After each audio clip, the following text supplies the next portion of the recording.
startups If are you will. like the whole time you're fighting against a headwind, right? Like you're not supposed to win.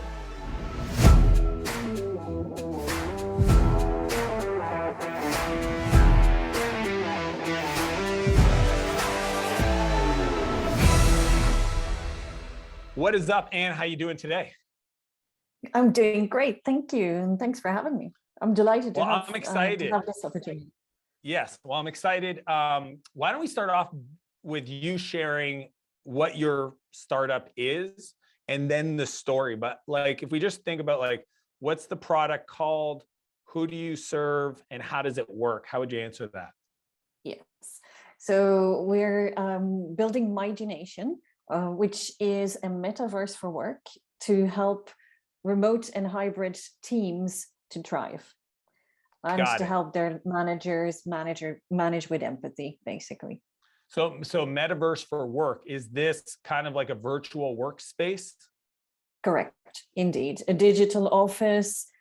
We start off 2D, we'll build it out to 3D with specific rooms where they can co-create, collaborate, chill out, play together. So basically everything we've been building for years in the agency, but all wrapped into a digital office space. Well, tell me how you came up with the idea. Well, actually, it's a long time brewing. So we had the agency, we had a lot of work done through the gamification agency. And yeah, the pandemic fastened up our process to build a SaaS. And basically, from being a remote manager myself, I saw a problem where you don't know who's doing what, when, where, and how are they performing? Do they need support? Do they not need support? So to give a bit more help to all those managers that are struggling in the hybrid environment that we're all living in now, and to sort of say, hey, here we have a solution for you. We've worked it ourselves this way for years, and now we've put it into a package as a SaaS. I love it. So this is super cool. So definitely like working on trends in the market, your experience, domain experience, consulting. And where are you connecting from? Just so that everybody gets a sense of your accent and where you're building the business from. Actually, Stockholm, Sweden, and the company is both in London and in Stockholm. So we have two offices. So international SaaS. How can I help? Well, actually, we've been building alongside the agency. So one of the things that is always a challenge is managing the double hats. And we're raising investment because we want to really get into the metaverse and be seen as a player alongside some of the others. So raising investment while running so many hats as a founder, I find really challenging. So which hat am I wearing? How can I attract investors who know me from the agency space? I don't have a track record in SaaS, and I still want to convince them to go on the journey with me. So there's probably three questions in one. There's an element of managing my responsibilities as a founder, attracting investors and selling the SaaS. We do want to shut down the agency operation altogether. So that's very clear for me. It's just, for the short term, whilst we're building, we need the income all the same. So there's two parts to this. There's the transitioning of the services into the SaaS, and then there's the narrative of the services to the SaaS for investors, right? Correct. So let's break these apart into separate problems we're trying to solve. On the agency to the SaaS, obviously somebody writes you a check for $2 million tomorrow, problem solved, right? But let's say that doesn't happen. The process typically that I recommend to people is figure out what that amount is. What is the amount of revenue that is going to be required for you guys and your core team to support itself? Because like there's always the option to wind down and wind up, right? And sometimes team members from the services side, and it's a framework I teach called Services to SaaS, sometimes the team members may not be the right team members. And the mistake people make is to try to bring people with them that are not the right fit for the SaaS. They could be great for consulting, great for services, not great for startup world. As you can imagine, those are sometimes two different personalities. So what I would say is, so. yeah, totally. So figure out what it is that the team needs to look like, and then figure out what the revenue needs to look like, and try to keep your most profitable customers, get rid of the noisy ones, and try to get them on maintenance mode so you can focus on this. And then obviously if the funding comes in, it's a non-point. That's just like a high level, the way I think of like transitioning from services to SaaS. I've done this myself. I had a consulting company called Spirit. We did, a couple $1 million a year in services, and then slowly transitioned into more product-led sales process. And the way I did it when it comes to like just even thinking through like, where do I focus my time? I use theme days. And I do this today. I'm the CEO of two companies today. One of them is called SaaS Academy. The other one's called High Speed Ventures, right? So SaaS Academy is for coaching. It's the largest coaching group in the world for B2B SaaS founders. And then High Speed is essentially my family office, where I deploy my own money to buy software companies and take all the things that I've learned, scaling them as myself and as a coach. Yeah. So they're separate teams. Like literally I have a complete separate, co-founder partner, Matt, on the High Speed side, totally different team, operational executives on this side. And I run both, but the way I do it is I use theme days. So Monday, Tuesdays and Wednesdays are one company, and Wednesdays and Fridays are a separate company. And that way, when like opportunities come into my world, I know where to put them. My assistant knows how to schedule them. I know where to put my block time for projects. Yeah. So like, and then what you can do is just start with like 2 days on the startup, 3 days on the services, and then slowly migrate your way over. Yeah. And this is good for anybody trying to start a side hustle. It's like, can you give up Fridays to your side hustle? And then can you give up maybe Fridays and Tuesdays? And then eventually maybe Fridays and Thursdays and Tuesdays. And then eventually it's like, I'm only doing 1 day a week on the old stuff. I'm doing most of my time on the new stuff. So that's just for me, the way my brain works, where I'm like very much a block time kind of guy. I want to block it out. I want to just have clarity in where I spend time. That's what works for me. Some people can manage multiple things. My brain doesn't work that way. And then I would say on the investor side, here's the best way for me to answer this, because I've had to think through this, a dozen times. I've helped probably 300, friends, clients migrate a funding round while they were the CEO of a service company and move over. And what I'll share with you is there's a perfect narrative. Okay. So I'm going to give you the perfect narrative. And then to the degree that you can fit your story to that narrative arc is the degree that you can like easily raise. And I always say to people, it's not like, everybody can raise money, right? But do you raise quickly from high quality investors, or do you raise slowly from low quality investors? Low quality investors are like real estate investors, high net worth people that have no idea of tech. Like they're just pains in the butt. The narrative arc is this: because of our background in services and the previous years of domain experience and all this stuff, we seen this opportunity, metaverse in your case, right? So there was this like thing that we noticed. And when we started talking to the market, knowing what we know about what we've done, because we've been doing this for a decade, they started asking us to build them this thing. And then we went and we like talked to a lot of people. And as we were talking to them, they all agreed, this is something we want. And that led us to product, right?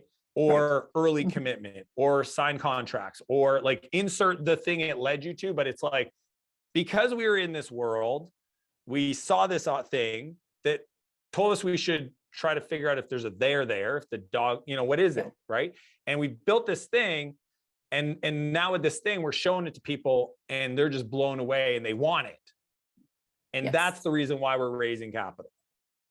Okay. See, that's what, as an investor, investors want to be sold, right? Like, I tell this to people often. It's like, an investor wants to take risk, right? They just don't want to take risk with things that can be mitigated, like product market fit, like the team, like, but they want the story. They want to feel like they found the deal. They found this thing in the market that was like not a lot of people knew about, and this person. So it's always like, is this the right team to do this? Meaning, what's their background, their domain experience, and pedigree? A service company is actually like the best, right? Shopify, FreshBooks, Basecamp, they all came from consulting and building tools for themselves.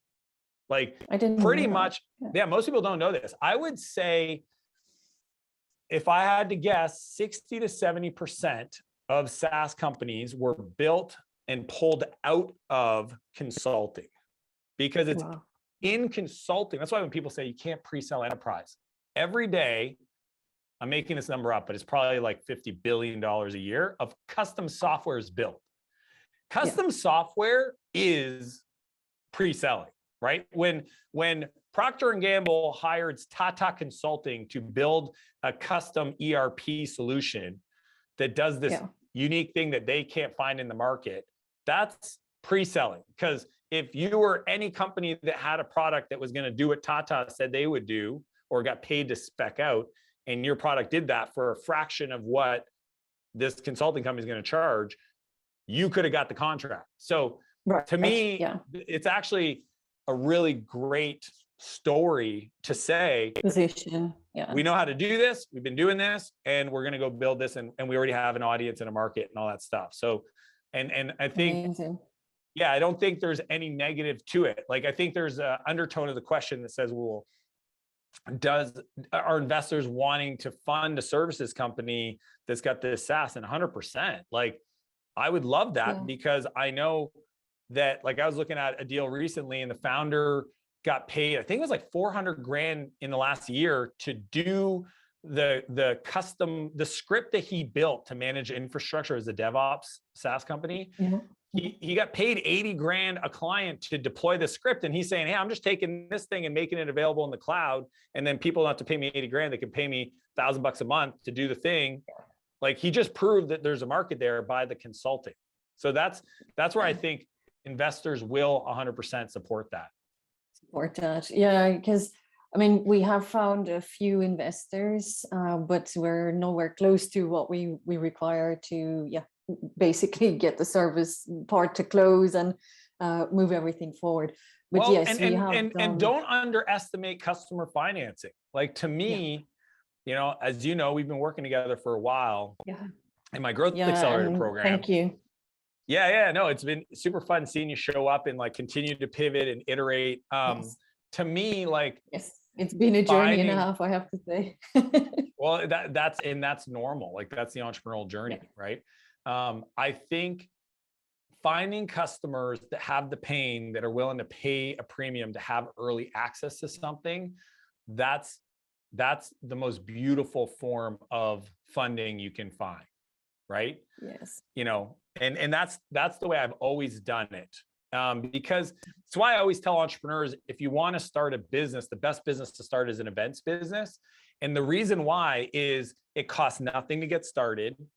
All the lessons you'll learn to build an event. So I have a friend, Chris, who's producing this Web3 event, and I'm involved. Like, I mean, I try to say I'm not involved, but like, we went for a hike. I was like, somebody should create this. Chris, you're not busy right now because you exited your company. You should do it. And I'll recruit the speakers. So like, I'm not involved, but I am, but Chris runs it. Anyways, the event itself will expose you to every aspect of building a company. Like, you literally, like, I got to convince a stranger to speak at my event. I need to manage logistics. I need to negotiate contracts. I need to sell. I need to promote. So it's just, but there's no commitment long-term. So it's this beautiful little world of, so like, the more I say this, and like, you could even consider it for your stuff, right? Like, if you created this like 1-day virtual event for the buyer, right? And I actually have a framework called the Virtual Summit Creator, which is the same concept. If you knew who your buyer was in the enterprise and you organize an event, you can use the event to attract them to build the Into list the- of, yeah, like if I was selling a Web3 retail finance tool, Yep. I literally am going to have 150 people attend this event that I could then at the Exactly. end or in the middle at lunch get on stage and go like, here's a problem that you're probably experiencing. I've built this tool that helps you solve that. If you guys are interested in learning more about that tool, I'll be at the back of the room. Come talk to me. Yeah. We're looking for early adopters. And the room would flood to me and I would pre-sell my product. Awesome. So yeah, it's just another strategy. There's a yeah.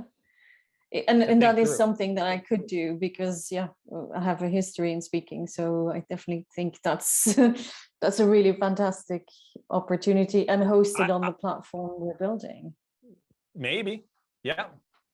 I mean, this is like, you know, like every business decision, there's risk, right? So it's like you could do that, Yes. but like how many people are not going to be able to join? How many people are going to have technical difficulties? And which is great. It's just like, Right. do you want to put the risk of the sales process in front of the risk of the product technology risks, right? Right. Yeah. Yeah. I mean, there's always like in everything in startup world, there's always a bit of magic, right? Like Yes. nobody wants to talk about it, but I will tell you, I mean, some of the stories I've done my own, what I'm really proud of, but like some of my favorite is like this guy, Terry Matthews out of Canada. He, back in the day, he was trying to sell to like this big company. And when I say magic, it's a little like hand waving, like it's, you know, it's perception, right? Like if you have a photo on your website with a logo, your logo on the side of a building, even though you don't have an office, but people's perception is that that's your building. You know, sometimes in the early days, I always say in the early days, you got to do stuff that doesn't scale. And honestly, sometimes it's not legal. Like you can't follow every letter of the law, like just HR laws. Like, and you know this, like, it's like, I'm not saying break the law. Everybody should do what they want to do, but I'm just saying like, we got to create magic sometimes. So Terry Matthews needs to sell this like enterprise customer. And he convinces a dentist to lend him his office, change the sign on the outdoor plaque, like the little slip thing, to the company name, and then put the logo in the waiting room, and then made sure that they, like it was his friend that was a dentist. And then the people came, they did it on a Saturday, because he said, like, I'm traveling, I can't meet with you, but I'll go to the office on Saturday if your executives could fly in. They flew in, waiting room, sat down, came into the boardroom, had the meeting, and ushered them out. I think the dentist opened at like 10 a.m. and they had to get everything like turned back over. That's and I just love that kind of stuff. You know, like I love the, hey, this doesn't make sense, but we're going to do what we need to do to give ourselves even a fighting chance of succeeding. Because the truth is startups are like the whole time it's you're fighting against a headwind, right? Like you're not supposed to win. I mean, unfortunately, that's just the truth. The odds are against us.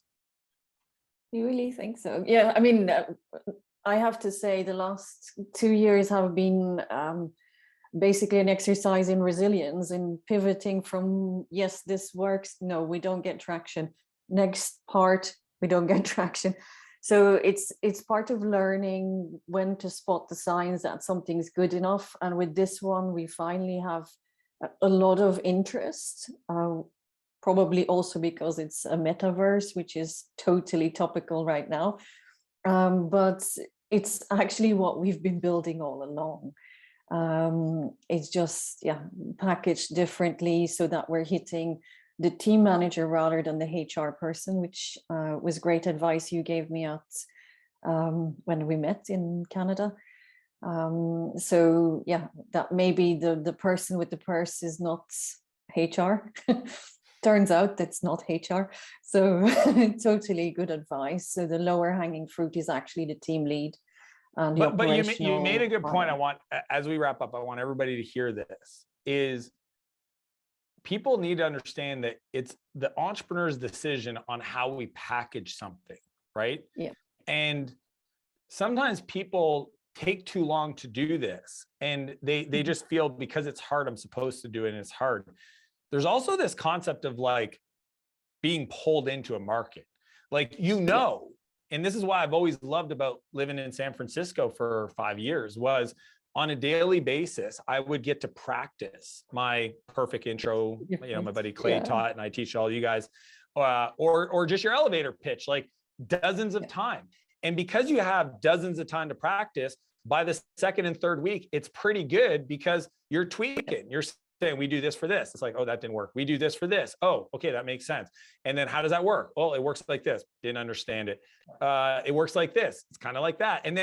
And I feel like that's a part where I see sometimes founders struggling with traction in their market, right? They're just, I've been at this for 2 years and it should be going. Yeah. And I tell them, it's like, the core idea might be great, but the way you're positioning it and packaging it is the challenge, because a product needs product market fit. It needs to resonate with the gap. Like I always say, like, who has your biggest unmet need? And if you feel like you're pushing, then that should be feedback for the entrepreneur. Now, but you got to be honest, like, how many conversations did you have? Did you have 2 conversations? That's not enough, right? Hundreds. But if you had 20, no, yes. If you do 20 and only 1 out of 20 was mildly interested, there's something wrong. Iterate. And it sounds like that's the journey you've gone through. And now there's finally a thing that the market is now saying, oh, we're talking about this in our meeting. So can you please come into our world and help us with this? And I think that's something that every entrepreneur needs to understand, is a decision about the business, right? Like people think I hope they understand that it's a strategic business decision that they should be considering. It doesn't mean, because I used to call it pivot or persevere. Do we keep doing this and persevere, or do we pivot? And that was a meeting we had every second Friday when I was building Clarity. And it was just simple idea. I think it was a call you had with us at the beginning or in the middle of the pandemic in the Growth Accelerator, which was exactly that, what you just said. Pivot or persevere. And that really helped and stuck with me, that sometimes you have to give up on some of your babies, and that's okay, and you just pivot and move away. And I think that's what we've been doing, for the past 2 years. The idea of having the meeting, the meeting idea is so that nobody thinks that you're uncertain. It's this beautiful, like, hey, every 2 weeks we're going to reassess, and if we all agree, we're going to keep going, but we're not going to do it blindly because we said we would. And I think that's the entrepreneurial art that sometimes people have a hard time with, that I try to give these little mechanics to help people think through. But Anne, based on everything I've shared, what's the one thing you're going to commit to moving forward from our conversation? Actually, I'm taking the narrative and pushing it straight away into our decks towards investors. So it's taking that, agency narrative, combining it, because I often forget where we've come from. I sort of feel, well, that's done and, need to move forward. So taking that, putting in our deck, and the next investors will be hit with it. So It will be a straight away impact. I love to hear that. Well, it's been fun. Really appreciate time, and I hope you have an amazing rest of the day. Likewise, and thank you so much for having me on this call. All right, talk soon. Cheers. Thank you.